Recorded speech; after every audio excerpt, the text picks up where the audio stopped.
Welcome back. You know, it's easy to overlook certain financial elements whenever you decide to buy a second home, like a vacation home or a second property that's not your primary home. So we've got our financial pro, Mark Triplett, joining us to talk about some of those things that sometimes people don't think about when they're getting involved in this process. I feel like you have a lot of people who are kind of wading into those waters, especially with even like vacation rentals and things like that. What would you say are some, what would you, why would you say extra planning may be needed before you even dive into this? Sure. One of the big things that comes to mind is just the added expense of having two properties.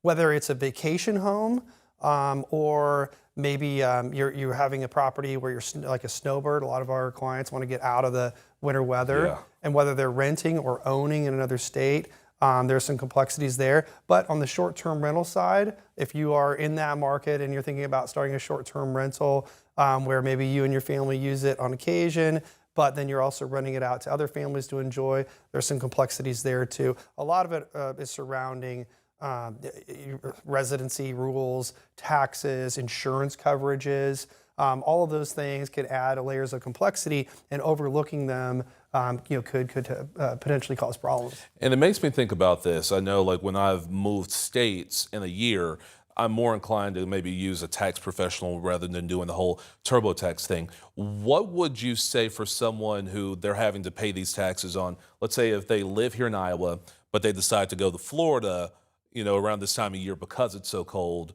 they're having to plan around taxes. How would you navigate that? Well, they should really understand the residency thresholds so that they know, are they becoming a resident of another state like Florida because they stayed a little bit longer?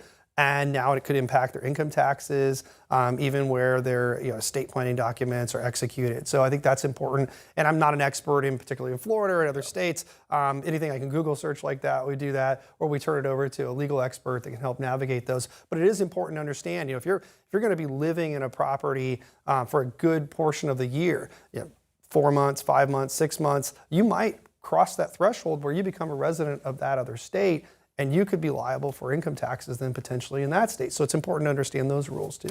Do a lot of states have certain times where, okay, if you lived here for 3 or 4 months, you're officially a resident, a full-time resident? Yeah, and I don't know if it's as short as 3, but maybe you get into 4 or more, yes. Okay. It could potentially cross that threshold. Another thing I would throw out there is the insurance coverages. Making sure that you're properly covered in terms of your home and your auto. If you have multiple properties and one of those properties is not being occupied, you might need to have additional coverage for those unoccupied properties. Insurance companies really frown upon you owning properties that are unoccupied and unsupervised because that can attract all kinds of different problems. And whether it's frozen pipes and you're not there to take care of that or turn the water off, or break-ins or things like that occur in those type of properties where there's nobody occupying that. Yeah, good advice there. Also, let me ask you this, and this is just kind of stepping back from even if before I start getting into this process, how can you determine whether it's really even a good investment? Do I have the money to do this? Sure. Money is a big deciding factor. Yeah. A lot of folks, they might have vacationed somewhere and they thought, oh, Joseph, I really love this place. I'm excited. I want to buy a property there.